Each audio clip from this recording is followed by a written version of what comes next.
We're at Wentworth Falls in the Blue Mountains, and I've teamed up with Maddie to road test some Lumix cameras from Panasonic. And I'm really keen to be here with you, Jace, because maybe I can teach you a thing or two. Looking forward to that. Today I'm using the TZ110. It's a compact travel camera with a huge 1-inch sensor. It also has an incredible 10 times optical zoom, giving it a bigger range than any other compact camera in its class. I'm using the GX85. It has an interchangeable lens system and boasts 5-axis camera stabilization. It has the functionality of a DSLR, but it's the size of a compact. So Mads, we've just hiked down this sheer cliff. We did, we made it, Jace. And in recent days, there's been massive amounts of rain over the Blue Mountains. The falls are cascading this wonderful curtain of water over the cliff. Now, when we're photographing waterfalls, one of the things that we want to keep in mind is that if we want to freeze the action, we need to use at least 1/250th of a second. If we want to have a blurred effect, we need to use at least 1/30th of a second or less. So I've got my little TZ110 over here. Shall we set her up? Yeah, let's make it happen. So Mads, we've set up our camera for the scene we want to capture. Now I've set the camera to f8, which is our smallest aperture, gives us the most amount of detail. Now what I'm going to alter just by simply pushing this button is the ISO setting. And that just adjusts the sensitivity of the sensor. Okay.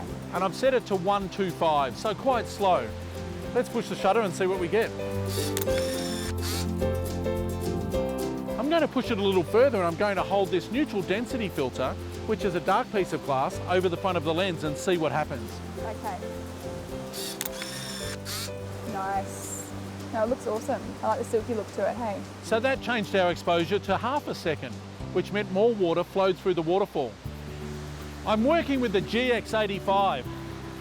One of the amazing things about this camera is the 5-axis image stabilization in the body. But more importantly, it works in conjunction with the image stabilization in the lens. This enables me to capture low light photographs handheld. You know, I have agonized over long exposure shots for decades. Setting up tripods is painful. The quality of this frame exceeds my expectations. You can get frames with this image stabilization handheld that were never possible. So Jace, awesome little waterfall tip. Now, I've got a tip for you. Okay. Have you ever heard of post focus? No. Well, this little Lumix can do just that. So if I want to take the waterfall shot now, you're in it close up. Yeah. But then after I decide, I don't really want Jace to be in focus anymore, I'd rather have the waterfall. It's been a long day. That function would also be perfect for macro photography, where depth of field is so crucial. It's hard to get your focus right, so later on you could choose which part of the image you actually wanted. Well, Jace, it was awesome working with you today. Let's do it again sometime soon.